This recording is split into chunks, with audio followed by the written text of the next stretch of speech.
lagi di mata kuliah ekonometrika. Kita akan melanjutkan pembahasan topik sebelumnya. Sekarang kita akan masuk pada kondisi Gauss-Markov dan asumsi autokorelasi. Teman-teman mungkin baru mendengar sebagian, yaitu kondisi Gauss-Markov atau asumsi yang harus dipenuhi dari regresi. Nah, biasanya teman-teman mendengarkan atau menyebut dengan istilah asumsi klasik. Lebih tepatnya sebetulnya adalah asumsi regresi klasik. Tetapi di dalam buku teks, banyak yang menulis terkait kondisi Gauss-Markov. Setidaknya ada 4 kondisi yang kita sebut dengan kondisi Gauss-Markov. Yang pertama adalah zero mean, yang ditulis dengan nilai harapan dari galap atau expected value dari error term sama dengan 0. Yang kedua yang kita sebut dengan varians yang konstan atau homoskedastisitas, yang ditulis dengan varians dari galap sama dengan sigma kuadrat. Dalam hal ini sigma kuadrat tidak kita lengkapi dengan subscript. Manakala varians dari galap sama dengan sigma kuadrat diberikan subscript, contoh sigma kuadrat I, sigma kuadrat T, atau sigma kuadrat IT, maka berarti kondisi sebaliknya yaitu heteroskedastisitas terjadi atau varians dari galap tidak konstan. Yang ketiga adalah covariance dari epsilon J, epsilon I, atau covariance dari epsilon T, epsilon T-1 sama dengan 0, menunjukkan kondisi tidak ada korelasi antar galak. Karena antar galak sendiri, maka kita sebut tidak ada autokorelasi. Sebaliknya, apabila covarian epsilon I, epsilon J tidak sama dengan 0, berarti menunjukkan adanya autokorelasi. Nah, kondisi yang keempat akan teman-teman temui dan kita bahas pada saat kita mendiskusikan model data panel, yaitu tidak ada korelasi antara galak atau error term dengan variabel independen. Nah, asumsi inilah yang nanti mendasari pemilihan apakah model fix atau random effects model yang akan kita bahas pada pertemuan data panel. Nah, pada beberapa referensi terdapat kondisi tambahan untuk Gauss-Markov. Misalnya yang pertama linearitas, tetapi linearitas dalam parameter. Jadi kalau rekan-rekan meregresikan Y dengan X, ada di dalamnya juga X kuadrat. Jadi Y misalnya sama dengan A plus B1 X1 plus B2 X kuadrat ditambah dengan E, maka ini tetap linear, tetapi linear dalam parameter. Sekali lagi, meskipun salah satu atau lebih dari variabel independen tidak linear yaitu X kuadrat, X pangkat 3 dan seterusnya, namun jika koefisien linear atau berpangkat 1, maka kita tetap mengatakan kondisi linearitas dalam parameter terpenuhi. Yang kedua, asumsi bahwa data yang kita gunakan ditarik secara acak dari populasi. Dan yang ketiga, ini yang terpenting, yang sering masih ada kesalahan pemahaman di dalam menggunakan model ekonometrika, yaitu tidak ada korelasi yang sempurna antar variabel independen. Jadi teman-teman, kalau asumsi seringkali disebut dengan asumsi multikolinearitas, sesungguhnya yang tepat adalah asumsi tidak ada multikolinearitas yang sempurna atau no perfectly multikolinearity, bukan tidak ada multikolinearitas. Karena untuk fenomena ekonomi sudah pasti ada korelasi antar variabel independen. Nah, apabila korelasi itu tinggi atau kuat, memang akan mengganggu hasil estimasi, tetapi bukan merupakan pelanggaran asumsi atau kondisi Gauss-Markov. Jadi sekali lagi, multikolinearitas saja bukanlah pelanggaran dari asumsi regresi klasik atau kondisi Gauss-Markov. Yang tidak boleh ada memang adalah multikolinearitas atau korelasi yang sempurna antar variabel independen. Nah, jika kondisi Gauss-Markov ini terpenuhi, maka pendugaan dari teknik OLS akan bersifat valid, sehingga kita bisa mengambil kesimpulan dengan tepat, lalu kita bisa buat untuk rekomendasi ke kebijakan. Namun kenyataannya di dalam observasi lapang atau pengamatan yang sesungguhnya, baik dengan menggunakan data primer ataupun data sekunder, kita sulit sekali untuk bisa memenuhi semua kondisi Gauss-Markov. Maka kita sebut ada terjadi pelanggaran asumsi yang nanti kita akan bahas secara mendalam satu persatu. Nah, apabila kondisi Gauss-Markov yang 4 tadi setidaknya terpenuhi, maka penduga dari estimasi OLS atau yang kita hasilkan dari estimasi bersifat blue. Apa itu blue? Blue adalah singkatan dari Best Linear Unbiased Estimator. Artinya adalah koefisien regresi kita atau penduga yang kita peroleh bersifat tidak bias, kemudian terkait, dan tentu saja linear dalam parameternya. Nah, apa yang dimaksudkan dengan tidak bias? Tidak bias adalah bahwa hasil dari penduga koefisien kita sama dengan the true coefficient. Jadi kalau kita mengambil dari populasi, maka nanti akan dihasilkan nilai yang sama dengan hasil yang kita peroleh dari data regresi sampel kita. Nah, yang kedua, apa yang disebut dengan best atau terbaik? Terbaik adalah bahwa penduga dari OLS mempunyai varians yang minimum. Teman-teman masih ingat rumus T itu? Betul. Rumus T itu adalah beta 1 dikurangi dengan beta star dibagi dengan S beta 1. Jadi penyebut atau S beta 1 tentu diperoleh dari varians. Nah, apabila varians dari residual minimum, maka nilai S beta 1 cenderung kecil. Sehingga kalau nilai S beta 1 kecil atau penyebutnya kecil, tentu akan dihasilkan nilai T hitung yang besar. Nah, nilai T hitung yang besar, contoh apabila lebih dari 2, akan cenderung diperoleh koefisien regresi dengan signifikansi 95% atau lebih. Sekali lagi, best ini akan berimplikasi pada signifikan atau tidaknya koefisien regresi yang diperoleh. Nah, kita akan bahas secara mendalam satu persatu dari kondisi Gauss-Markov. Kita mulai dulu dengan zero mean. Tadi saya sudah sampaikan zero mean, kita tulis bahwa nilai harapan dari galak sama dengan 0.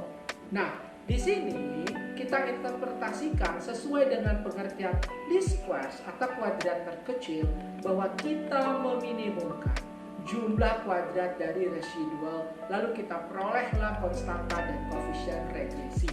Nah, di dalam plot data sebagaimana yang bisa dilihat pada layar, kalau kita melakukan regresi dengan teknik OLS, lalu kita bahas asumsi zero mean, maka kita lihat titik-titik plot ya dari data akan berada sebagian di atas garis dan sebagian di bawah garis. Nah, selisih antara nilai aktual dari data yang kita plotkan dengan nilai pada garis regresi, teman-teman masih ingat? Betul, itu namanya adalah residual. Berarti sebagian dari residual nilainya positif karena titik-titik berada di atas garis, dan sebagian berada di bawah garis sehingga bernilai negatif. Nah, kalau kita jumlahkan yang positif dan negatif tadi, bisa jadi kita peroleh 0. Kita bagi dengan jumlah observasi, maka kita dapatkan nilai 0 juga. Maka rataan dari residual itu kita hitung sama dengan 0. Inilah yang disebut dengan asumsi zero mean. Nah, asumsi zero mean atau kondisi Gauss-Markov yang zero mean akan terpenuhi manakala di dalam regresi kita memasukkan konstanta. Kenapa? Karena teman-teman masih ingat rumus konstanta? Betul, konstanta adalah selisih antara nilai aktual dari variabel dependen dan nilai variabel dependen jika dihitung dengan persamaan regresi. Jika nilai dari konstanta kita peroleh, maka berarti kita akan berusaha menyamakan antara nilai variabel dependen aktual dan nilai variabel dependen hasil estimasi. Nah, dengan demikian adanya konstanta ini akan cenderung menyebabkan bahwa residual bernilai 0. Di mana sekali lagi residual adalah selisih antara nilai aktual dari dependen variabel dependen dan nilai hasil estimasi dari variabel dependen dengan memasukkan konstanta dan koefisien regresi ke dalam persamaan. Nah, berikutnya kita akan membahas tentang autokorelasi secara lebih mendalam. Berikut adalah struktur data dan residual. Jadi kalau misalnya kita punya riset, yaitu pengaruh PDRB dan suku bunga terhadap konsumsi di Provinsi Lampung, kita menggunakan data sebanyak 40 observasi, yaitu dari tahun 1980 sampai 2019. Teman-teman bisa juga melihat pada tayangan, kalau kita susun kolom-kolomnya, yaitu mulai dari tahun 1980 sampai 2019, lalu kita punya variabel dependen konsumsi, kemudian independennya ada 2 sehingga kita sebut regresi berganda, yaitu PDRB dan suku bunga yang kita susun juga ke bawah. Lalu kita bisa memperoleh dari hasil perhitungan regresi apabila kita sudah memperoleh konstanta dan koefisien, yaitu yang kita sebut dengan C atau P. Sehingga kita nanti akan mempunyai nilai residual, yaitu E atau P mulai dari E atau P 1 untuk tahun 1980 sampai E atau P 40 untuk tahun 2019, yang merupakan selisih antara C dan C topi. Jadi ini adalah C1 dikurangi dengan C topi 1 dan seterusnya sampai C40 dikurangi dengan C topi 4. Nah, inilah matriks residual yang berukuran tentu 40 kali 1. Nah, berikutnya ya, teman-teman bisa melihat di sini ada E1 yang merupakan E tahun 1980. Tentu nanti kita punya E2 yang merupakan E tahun 1981. Dan seterusnya kita mempunyai tadi E40 untuk E pada tahun 2019. Nah, berarti kita bisa menyusun matriks yang baru atau kolom baru, yaitu kita sebut dengan, kalau ini adalah E topi T, maka kita bisa punya E topi T-1, yaitu mulai dari mana? Ini kita kosongkan, berarti kita mulai di sini dengan E1. Jadi E topi 1, lalu E topi 2, dan seterusnya, berarti kita terakhir garisnya memiliki E topi 39. Jadi di sini E topi 40 berpasangan dengan E topi 39. E topi 2 berpasangan dengan E topi 1. E topi 2 di sini berpasangan dengan E topi 3 di sini. Nah, kalau kita plotkan dalam grafik ya, kita bisa membuat diagram ya dari plot antara E topi T dan E topi T-1. Jadi kalau kita plotkan misalnya, ini katakanlah E topi T, ini E topi T-1 dengan pasangan-pasangan nilai ini, maka nanti kita akan dapat suatu pola. Nah, apabila polanya seperti ini, artinya tidak ada tren, ya baik itu tren positif atau tren negatif, maka cenderung kita katakan no autocorrelation. Sebaliknya seperti di layar, kalau pola kita memiliki kecenderungan seperti tren yang positif kalau di kiri dan tren yang negatif kalau di kanan pada layar, maka kita sebut ada kecenderungan autokorelasi yang positif atau autokorelasi yang negatif. Nah, ini adalah cara kasat mata untuk kita mengatakan ada autokorelasi atau tidak. Dalam hal ini kita sebut autokorelasi karena memang di sini korelasi antara galat itu sendiri, baik itu antara periode T dengan periode sebelumnya atau antara pengamatan ke I dan pengamatan ke J kalau datanya cross section. Nah, untuk data time series khususnya ya ataupun data cross section, apa saja yang menjadi sumber autokorelasi? Yang pertama dalam fenomena ekonomi kita sebut inersia. Contohnya apa? Inflasi, suku bunga. Jadi ada inersia, inflation inersia ya. Kemudian yang kedua ada fenomena cobweb. Jadi kalau kita belajar ekonomi pertanian, maka di dalam ekonomi pertanian ada fenomena cobweb, yaitu respon penawaran terhadap harga karena ada time lag, ada jeda waktu antara permintaan dari pasar dengan tersedianya produk oleh produksi. Kemudian keputusan konsumsi dan investasi. Kita pahami bahwa orang yang akan melakukan investasi tentu melihat kondisi sebelumnya, sehingga kondisi investasi dan konsumsi dipengaruhi oleh keputusan periode sebelumnya. Kemudian kesalahan spesifikasi di dalam model ini juga bisa menjadi sumber dari adanya autokorelasi. Nah, apa konsekuensi dari adanya autokorelasi atau kondisi Gauss-Markov yang awalnya tidak ada autokorelasi jika dilanggar? Yang jelas, penduga dari OLS tetap unbiased. Jadi sekali lagi tetap unbiased. Akan tetapi varians dari residual akan bersifat underestimate. Sekali lagi, teman-teman masih ingat kalau varians dari residual akan menentukan nilai dari T hitung. Nah, apabila nilai dari T hitung diperoleh dengan tidak tepat, maka kesimpulan kita tentang signifikansi dari koefisien juga tidak akan tepat. Maka akan terjadi misleading ya di dalam pengambilan kesimpulan apakah variabel berpengaruh nyata atau tidak. Sehingga memang pelanggaran dari asumsi autokorelasi ini membawa kepada konsekuensi pengambilan kesimpulan yang salah dari hasil riset kita. Ya. Nah, sebagai contoh di layar, kalau T hitung nilainya 4,82 berarti artinya apa? Signifikan, karena sudah pasti ya jauh di atas 2, bisa jadi signifikansinya pada taraf atau pada tingkat nyata 99% misalnya. Nah, bisa jadi hasil hitungan T yang sangat besar ini karena ada autokorelasi, sehingga kesimpulan kita sebetulnya misleading. Lalu kalau selain dari plot grafik ini, bagaimana sesungguhnya kita bisa mendeteksi autokorelasi? Salah satu yang pertama kali mengemukakan tentang bagaimana mendeteksi autokorelasi dengan menggunakan uji, ya, menggunakan tes. Tadi tidak dengan kasat mata adalah Darwin dan Watson pada tahun 1950 dengan asumsi apabila residual mengikuti pola yaitu rho UT sama dengan rho UT min 1 plus VT.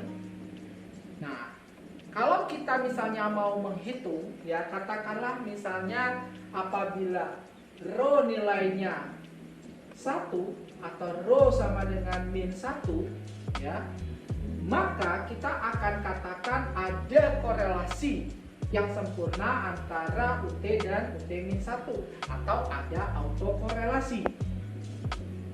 Sebaliknya, jika nilai rho sama dengan 0, maka bisa kita katakan tidak ada autokorelasi. Nah, Darwin dan Watson merumuskan yang disebutkan dengan W-stats atau statistik Darwin-Watson yang nilainya kira-kira adalah 2 kali 1 min rho. Sehingga kalau pada rho sama dengan 0, dW akan sama dengan 2 kali 1 min rho sama dengan 2 kali 1 min 0 sama dengan 2. Sehingga kalau nilai dW atau dW mendekati 2, maka kesimpulannya tidak ada autokorelasi. Tetapi kalau rho sama dengan 1 dan rho sama dengan min 1, maka nilai dW akan mendekati 0 atau mendekati 4. Sehingga kalau teman-teman dari hasil regresi memiliki nilai dW mendekati 2, berarti teman-teman bisa menyimpulkan tidak ada autokorelasi. Tetapi kalau mendekati 0 atau 4, tentu teman-teman bisa mengambil kesimpulan ada autokorelasi. Persoalannya adalah yang kita sebut mendekati 2 atau mendekati 0 atau mendekati 4 itu berapa?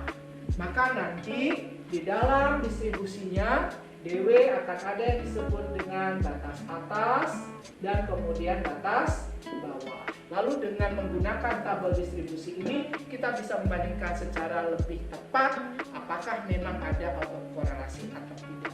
Tentu saja dari perangkat lunak kita tidak perlu menggunakan tabel ini, kita langsung menggunakan p-value. Nanti kita akan bahas pada tahapan aplikasi berikutnya. Oke, baik. Bruce and Godfrey tahun 1978 melanjutkan apa yang sudah dikerjakan oleh Darby dan Watson pada tahun 1950. Uji ini sering juga disebut dengan LM test yang banyak nanti teman-teman bisa temui dalam menggunakan perangkat lunak. Dalam hal ini kita mengasumsikan ada autoregresif dengan ordo P.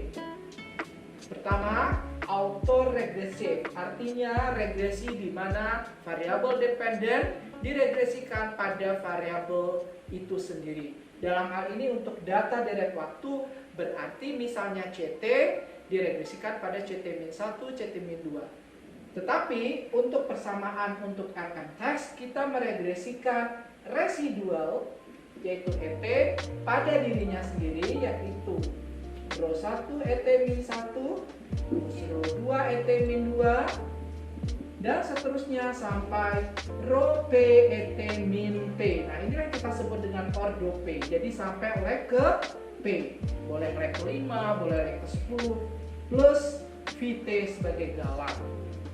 Nah, perbedaan dengan Darby-Watson adalah untuk Darby-Watson P-nya sama dengan 1 atau kita hanya meregresikan tadi sampai ordo minus 1. Tetapi sekarang kita bisa meregresikan sampai ordo ke P. Bagaimana prosedur dari uji LM atau Bruce-Godfrey test ini? Yang pertama adalah dari regresi ini kita hitung berapa R-square-nya. Lalu jumlah observasi yaitu data kita dikurangi dengan ordo P dikalikan dengan R kuadrat dari hasil regresi. Nah, kalau misalnya ini katakanlah tadi 40, P-nya kita ambil misalnya 3, berarti kita punya 37. Dikali, kalau R-square-nya misalnya 0,9, dapatlah nilai itu. Nah, yang kedua, kita coba bandingkan ya nilai T min P dikali R kuadratnya dengan, nah ini disebut apa? C kuadrat atau K square. Jadi harus konsisten ya, tidak boleh C square, harus C kuadrat atau K square. Nah, kalau nilainya lebih dari hasil hitungan kita dibandingkan dengan C kuadrat lebih besar T min P kali R kuadrat, maka kita tolak H0. Sebaliknya kalau kurang dari berarti tidak tolak H0. Nah, dalam hal ini untuk LM test H0-nya adalah no autocorrelation, sedangkan H1-nya adalah autocorrelation. Nah, di sini teman-teman coba lihat. Tidak selamanya hipotesis alternatif atau H1 adalah sesuatu yang kita harapkan. Dalam hal ini tentu kita berharap tidak ada autokorelasi. Tetapi kalau memang nilai hasil hitungan dari hasil regresi ya kita peroleh R kuadrat dikali dengan T min P-nya lebih dari C kuadrat atau K square-nya begitu ya, maka tentu kita tolak H0, berarti dalam regresi kita ada autokorelasi. Nah, terakhir kalau kita ya menemukan ada autokorelasi di dalam hasil estimasi regresi kita, apa yang kita lakukan? Setidaknya ada 3 hal. Yang pertama, kita menambahkan variabel dummy waktu ya ataupun lag dari variabel dependen sebagai variabel independen. Yang kedua, kita bisa menggunakan yang disebut dengan first differencing atau first difference model yang nanti kita akan bahas lebih mendalam pada saat kita masuk ke model time series. Dan yang ketiga adalah kita bisa menggunakan teknik lain. Nah, inilah yang disebut kenapa OLS atau ordinary least squares. Pada saat kita menemukan ada autokorelasi, kita bisa menggunakan sebagai contoh visible generalized least squares atau FGLS yang ada di dalam beberapa perangkat lunak. Kira-kira demikian teman-teman pembahasan kita tentang kondisi Gauss-Markov dan autokorelasi. Mudah-mudahan sekali lagi ini bisa menambah wawasan dan tentu membantu teman-teman untuk bisa belajar ekonometrik dengan lebih tepat dan menarik. Assalamualaikum warahmatullahi wabarakatuh. Tetap semangat!